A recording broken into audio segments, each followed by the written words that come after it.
Eu quero ler para nós, neste dia, o Evangelho de João, no capítulo 4, aquela passagem de Jesus por Samaria, e encontrando ali uma mulher muito conhecida na cidade, e provavelmente fosse uma mulher também de um porte belo, porque mais adiante se diz que quando os discípulos viram Jesus conversando com aquela mulher em solitude, o coração deles mesmo veio a pensar: por que será que ele está conversando com uma mulher? E Jesus conversou com muitas mulheres, e nada se diz que foi suscitado no coração dos discípulos, mas com relação àquela, mereceu um parêntese no Evangelho e o registro que afirma o fato de que os próprios discípulos ficaram olhando, achando toda a cenografia muito interessante. O homem Jesus conversando com uma mulher que, aos sentidos deles, ante a percepção deles, se lhes mostrava como sendo uma mulher provavelmente de um porte belo. O fato é que Jesus encontrou com ela sozinho, porque os discípulos tinham ido até a cidade de Siquém buscar e comprar alimentos. E para encurtar toda essa história, que já é bem conhecida de todos, o capítulo 4 de João não será lido por mim por inteiro, mas eu quero ler a partir do verso 6. Estava ali a fonte de Jacó. Cansado da viagem, assentara-se Jesus junto à fonte por volta da hora sexta. Nisto, veio uma mulher samaritana tirar água do poço. Disse-lhe Jesus: mulher, dá-me de beber. Pois seus discípulos tinham ido à cidade para comprar alimentos. Então lhe disse a mulher samaritana: como sendo tu, judeu, pedes de beber a mim, que sou mulher samaritana, já que os judeus não se dão com os samaritanos? Replicou-lhe Jesus: se tu conheceras o dom de Deus, e quem é aquele que te pede, dizendo-te, dá-me de beber, tu lhe pedirias, e este, que assim te pede, te daria da água viva. Respondeu-lhe a mulher: Senhor, tu não tens com que tirar a água, pois o poço é fundo. Onde então tens a água viva? Onde então tens a água viva? És tu, porventura, maior do que o nosso pai Jacó, que nos deu este poço, do qual ele mesmo bebeu, e bem assim os seus filhos e o seu gado? Afirmou Jesus à mulher: olha, mulher, quem beber desta água tornará a ter sede, tornará a ter sede, tornará a ter sede. Esta é a água da relatividade. Aquele, porém, que beber da água que eu lhe der, nunca mais terá sede. Isto será para sempre. Pelo contrário, fica sabendo, a água que eu lhe der será nele, nesta pessoa, uma fonte a jorrar para a vida eterna. Disse-lhe então a mulher: Senhor, dá-me dessa água, para que eu não mais tenha sede, nem precise vir aqui todos os dias buscá-la. Jesus a socorreu, dizendo: vai então, chama o teu marido e vem cá. Ao que lhe respondeu a mulher: eu não tenho marido. Replicou Jesus a ela: bem disseste, não tenho marido, porque, na verdade, 5 maridos tu já tiveste, oficialmente, e esse que agora tu tens não é teu marido. Isto tu disseste com total propriedade e verdade. Aí inicia-se uma conversa onde a mulher diz: eu vejo que tu és profeta. Começa a perguntar sobre o lugar onde se deveria adorar a Deus, se era ali ou era em Jerusalém. E Jesus diz a ela: olha, mulher, vem a hora, e essa hora já chegou, está aqui, quando os verdadeiros adoradores adorarão o Pai em espírito e em verdade, porque são estes os que o Pai procura para seus adoradores. Deus é espírito, e importa que os seus adoradores o adorem em espírito e em verdade. Aí a conversa se segue, mas o fato é que a mulher saiu dali, foi até a cidade, convidou não apenas o presente companheiro dela, a pessoa que fazia parte do relacionamento que ela estava tendo, sem que considerasse ainda dentro de si mesma aquilo como sendo um casamento já com as garantias do desejo de buscar continuidade, e chamou não apenas esse companheiro, mas todos os demais homens da cidade para virem ter com ela. Eu postei hoje cedo lá na página do meu Facebook o fato de que o nosso tema do dia hoje é "Estou carente, por isto me abri", que é uma coisa que a gente vê toda hora sendo dita, seja no atendimento pessoal, seja nos milhares de e-mails que eu tenho recebido. Na realidade, nos últimos 13 anos, eu acho que eu já recebi mais do que 1 milhão de e-mails, assim, literalmente. Muita gente falando muita coisa. E todos os dias a gente trata aqui no chat do Papo de Graça de uma quantidade enorme de coisas que se relacionam à carência. Eu também vejo no Dribate a quantidade de pessoas falando com a minha mulher sobre carência. Carência está sempre presente. A mesma coisa no Cabra Macho. Especialmente as mulheres falam muito de sua carência. No atendimento pessoal, quando o caso tem a ver com o relacionamento que se desenvolveu e depois deu errado, quase que de maneira unânime você ouve, especialmente as mulheres, falando e atribuindo o início, a entrega daquilo tudo à carência. Estava carente e aí por isso eu me abri. É uma palavra que hoje explica tudo aquilo que concerne a se ter entregue a alguma coisa sem a devida verificação, sem o devido cuidado, respondendo a partir daquilo que se instala no coração como um desejo, uma necessidade, uma vontade. O diabo, como eu já escrevi lá no meu site, habita a porta da necessidade. O diabo habita também, frequente e diariamente, a porta das nossas necessidades. Ele espera a nossa necessidade. Tu estás com fome? Transforma essas pedras em pães. O homem, diferentemente da mulher, expressa carências sem falar em carência. Raramente chega aqui para mim um homem e me diz: eu estava carente, por isso eu saí com ela. O homem geralmente diz: eu estava com tesão. Eu olhei para ela e me deu vontade de comer. Aí eu fui e comi. Eu olhei para ela e falei: meu Deus, eu não posso passar pela vida sem saber como é esta mulher. Isso não pode ficar fora do meu currículo, no mínimo de memórias.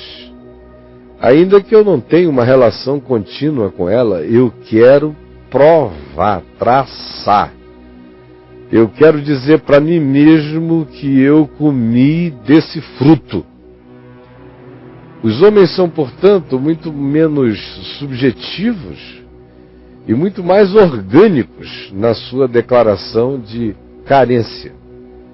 Por isso, raramente você ouve um homem dizendo a você: aconteceu isso comigo porque eu estava tão carente, Caio, sabe? Uma carência de abraço, numa carência de beijo, eu estava carente de conversa, eu estava carente de companhia. Às vezes até o homem diz que estava sentindo falta disso, ou então nem se diz isso, diz, eu encontrei então uma pessoa que era tão diferente daquela que comigo vivia, ou da minha mulher, porque ela era muito meiga, ela era muito atenciosa, ela era muito isto. Então, geralmente o homem não fala do que ele estava sentindo falta, ele fala do que a pessoa agora em questão tinha. E aí, a linguagem da carência não se expressa como carência, se expressa como um desejo objético, na maioria das vezes. As mulheres, no entanto, falam de sede, explicitamente. Sede. Homem diz que tem tesão, mulher tem sede. Estava com sede. Eu estava carente de afeto, carente de carinho em mim, carente de ouvidos, carente de conversa, carente de um olhar que me descobrisse, brilhasse na minha direção. E aí depois vem a carência sexual. Se afirma tal carência já depois de um introito de necessidade emocional e afetiva.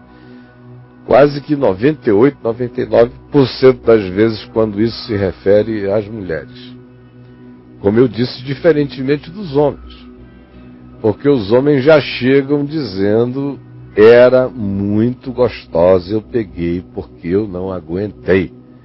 E às vezes o homem diz, não era porque eu não tinha nada em casa não, a minha mulher era muito legal, maravilhosa, e eu amo a minha mulher, mas eu não podia deixar aquela bola passar quicando sem fazer aquele gol. Essa é a descrição masculina daquilo que ele faz, fora do âmbito da relacionalidade estabelecida como completamente saudável e em relação à qual ele deveria ter todo carinho, cuidado, afeto e fidelidade. As mulheres, no entanto, falam assim, não é à toa que quando Jesus vai falar de sede, ele faça isso no contexto de uma relação com uma mulher. Você vê a quantidade de relações que Jesus tem nos evangelhos com homens.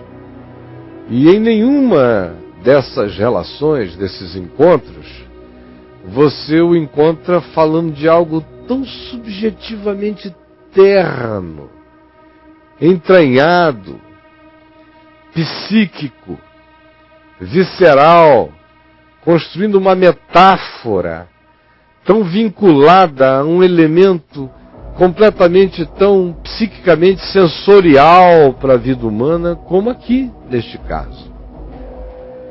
Você tem aquela multidão de situações em que ele cura pessoas, ele confronta pessoas, ele enfrenta o ludíbrio humano, ou quando se trata de um homem como Zaqueu, ele só diz, desce depressa. Ou quando chegam outras pessoas doentes, ou sejam leprosos ou cegos, ele simplesmente os cura. E o aplicativo, o uso metafórico do que ele acabou de fazer, segue a linha da luz, da visão, do olhar, da percepção, é aquilo a que ele associa o que ele faz. Talvez o homem com quem ele teve um relacionamento de conversa mais subjetivo tenha sido Nicodemos, aqui mesmo em João no capítulo 3, quando ele fala de nascer de novo. Mas ainda é uma viagem de uma subjetividade que não atinge a visceralidade emocional imediata do ente com quem ele fala. Remete para uma perspectiva antológica da própria concepção e realidade do ser. Aqui, todavia, ele lida com uma questão que se metaforiza imediatamente para a mulher na perspectiva de atender à linguagem da carência feminina. Não que homens não tenham carência, tanto é que na evolução do texto a gente vê que ele começa a conversar com a mulher e ele termina na generalização, homem e mulher, quando ele diz: aquele que beber da água que eu lhe der, nunca mais terá sede para sempre.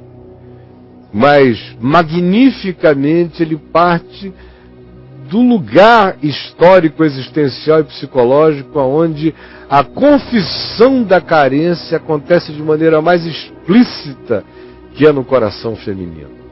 Embora todo ser humano, homem e mulher, sofram da mesma sede, apenas a designem por modos diferentes, com linguagens diferentes, mas a sede está lá, implantada profundamente no coração. Olha aqui para mim. O que acontece aqui é que tudo que Jesus diz a essa mulher em João 4 tem a ver com esta metáfora da sede. Tudo que a mulher diz expressa a sua sede. Começa Jesus pedindo de beber, aí a mulher fala da surpresa dela de que ele seja um homem judeu pedindo de beber a ela, que é uma mulher samaritana, mas ela pontua o fato de que ele é homem, judeu, e que os judeus não se dão com samaritano. Ela revela essa percepção dela, que diferencia homem de homem. E que acha muito estranho, porque quem sabe ela tivesse um desejo muito grande de conversar com um homem judeu, mas homens judeus não falavam com samaritanos, nem com mulheres bonitas. E ela fica surpresa que aquele jovem judeu esteja falando com uma bela mulher samaritana e pedindo água. Aí Jesus disse: olha aqui, minha amiga, quem beber desta água, que é uma água relativa, é uma água que não dessedenta a sede essencial do homem, volta a ter sede. Seja bebendo desta água, seja... Corta para cá, aqui para ele. Aqui, cortou, quero ver a luz dele acender, não está acendendo, aleluia. Seja a água, ou sejam as outras águas de natureza emocional, psicológica, que a gente, dessas águas também tem sede, sede de afetividade, sede de afirmação, sede de tantas coisas. Aqui no texto, a gente vê a mulher expressando claramente essa sede dela. E esse cansaço dela no processo de beber e não se dessedentar. Como acontece, por exemplo, com a sede sexual. Do ponto de vista da linguagem masculina, com o tesão. Do ponto de vista da linguagem da mulher, com a carência mais ampla. O homem reporta o tesão pelo sexo, a mulher reporta a carência na perspectiva da afetividade e da sexualidade. Mas você fica tendo que voltar ao poço todo dia para renovar a sua satisfação, porque essas águas não nos preenchem.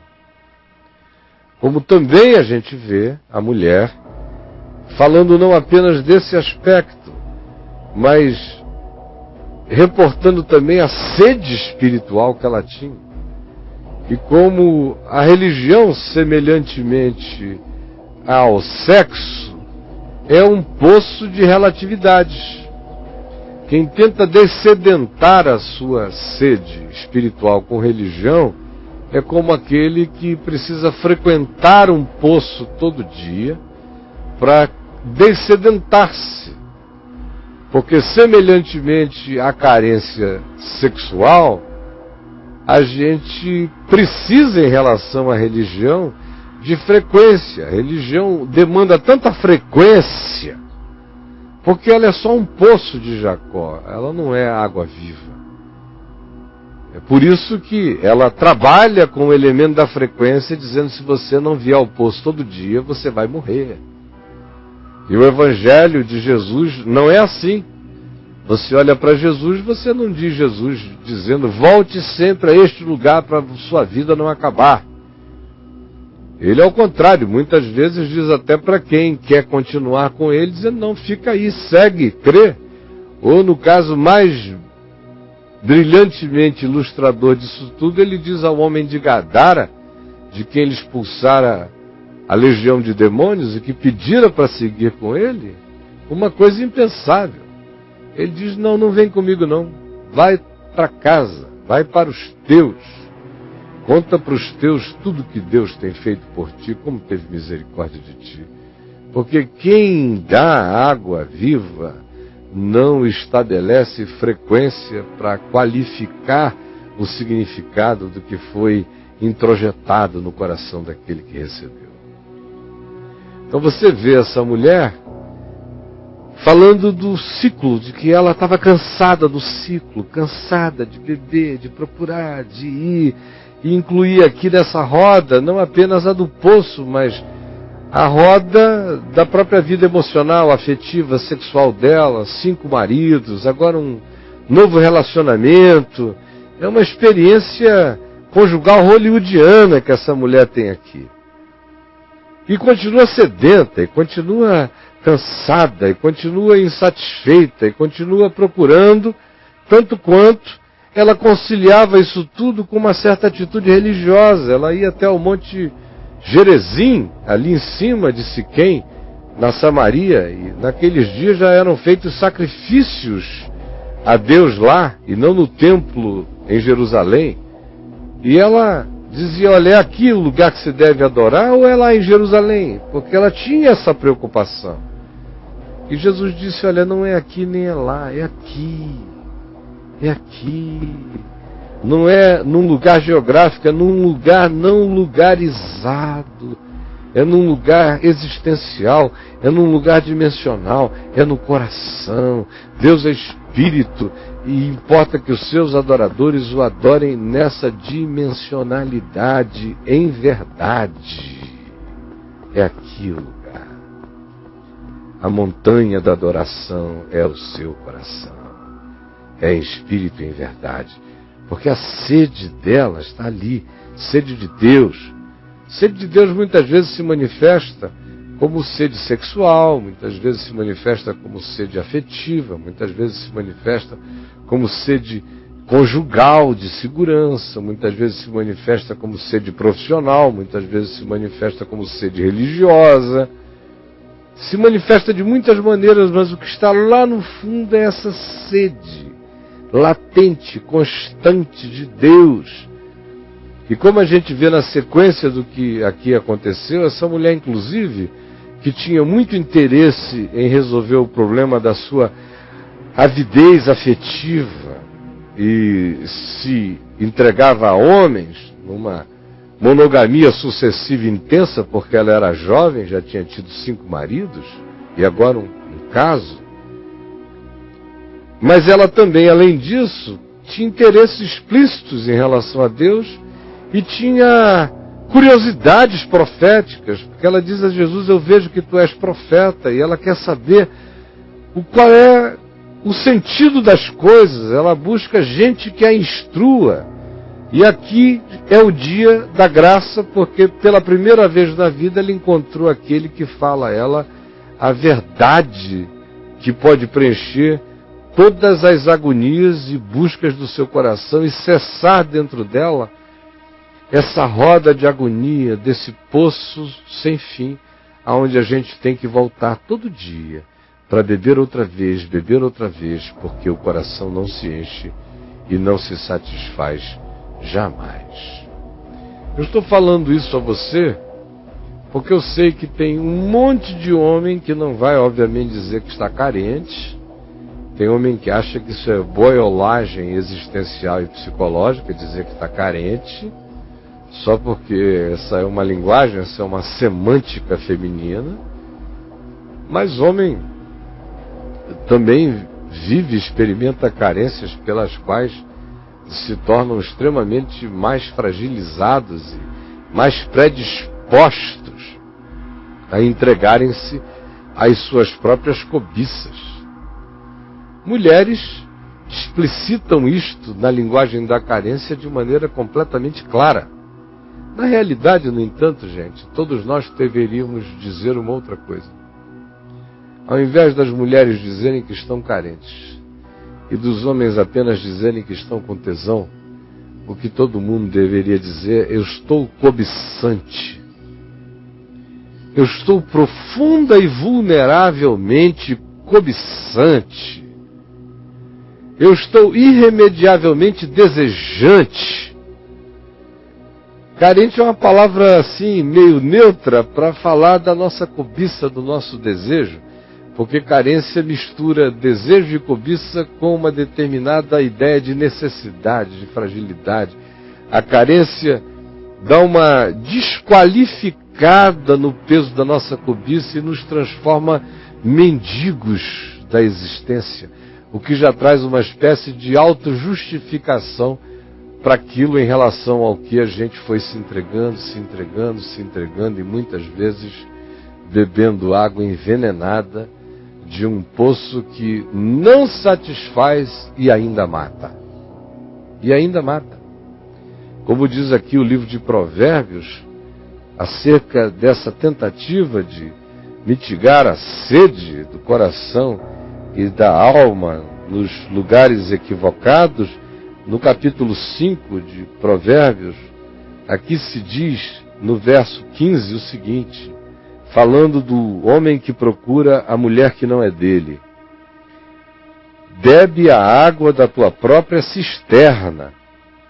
Ou seja, mitiga a tua sede no poço da tua mulher, meu amigo, e das correntes do teu poço, porque derramar-se-iam por fora as tuas fontes. Falando desse derrame de vida, de energia, e também do derrame seminal dele, fora do ambiente da conjugalidade. Porque derramar-se-iam por fora as tuas fontes, e pelas praças os ribeiros de águas da tua vida. Sejam para ti somente, não para os estranhos contigo. Esse é um poço teu, bebe dele. Seja bendito o teu poço, o teu manancial, a tua fonte. Alegra-te com a mulher da tua mocidade, a tua corça de amores e gazela graciosa. Bebe dos seios dela em todo o tempo, bebe, mama, e descedenta a tua carência nos seios da tua mulher, e embriaga-te sempre com as suas carícias. É dela que tem que vir a essa realização, ainda que seja uma realização de natureza relativa, porque nenhuma mulher é a fonte da água viva, e nenhum homem jamais o será. Essa fonte a gente só encontra quando a gente bebe do Espírito de Deus, e quando a gente começa a adorar a Deus em espírito e em verdade, e do nosso coração brota esse manancial da água da vida.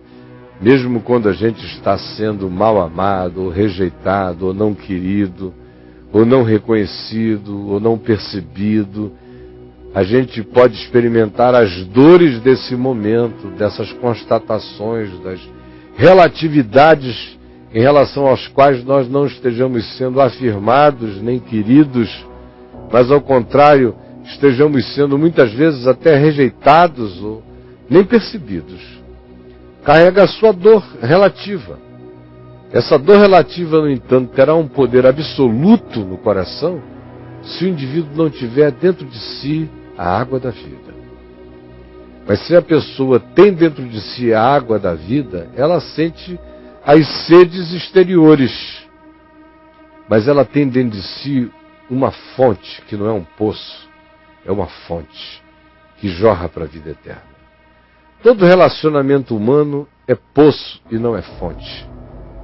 Todo casamento é poço e não é fonte. Toda amizade é poço e não é fonte. Todo encontro humano é poço e não é fonte. O mais maravilhoso de todos os casamentos é poço. Pode ser um poço profundo, mas tem fim. É poço, não é fonte. E o espírito humano, que precisa do poço, essencialmente, de fato, necessita da fonte. O poço é paliativo espaço-temporal que complementa um significado da nossa jornada relativa no tempo-espaço, no espaço-tempo. Agora, a fonte é o que nos dá significação eterna. Como eu sou um ser animal, psicológico, espaço-temporal, eu preciso do poço também. Mas eu sou mais do que isso, eu sou um ente que carrega a eternidade do coração.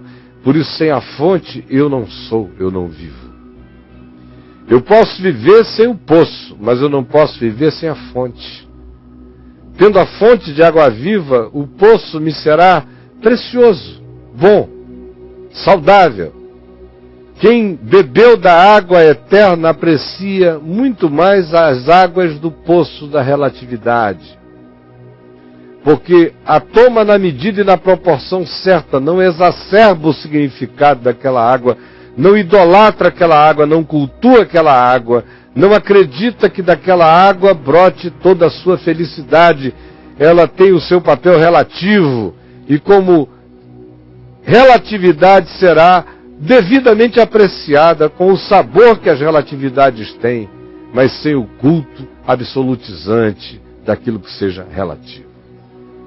Aquele, todavia, que só tem o poço, coitado, e nunca bebeu da fonte, esse faz do poço todo o significado da sua vida.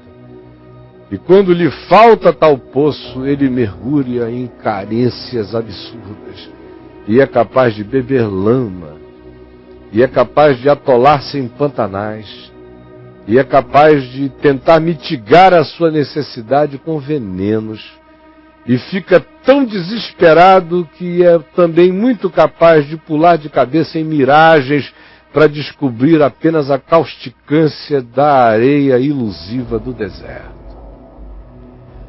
Tudo isso que eu estou dizendo é para fazer você pensar no tema de hoje, que é esse que afirma: eu estou carente, por isto eu me abri. Será o caso de você estar carente, você homem que não fala de carência, mas experimenta, e mulher que não fala muito de carência e frequentemente a experimenta?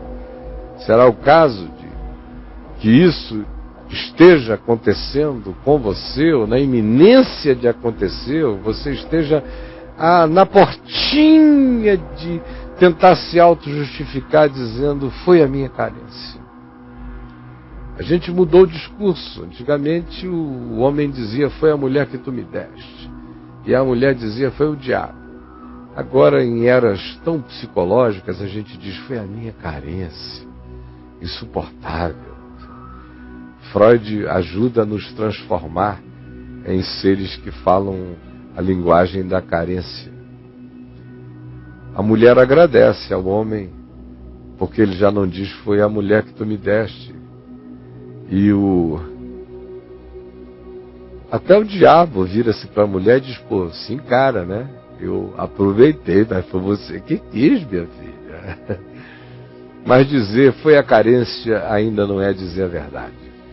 Por isso é que Jesus, quando a mulher diz: eu não tenho marido, Senhor, eu não tenho marido, Jesus disse: é verdade.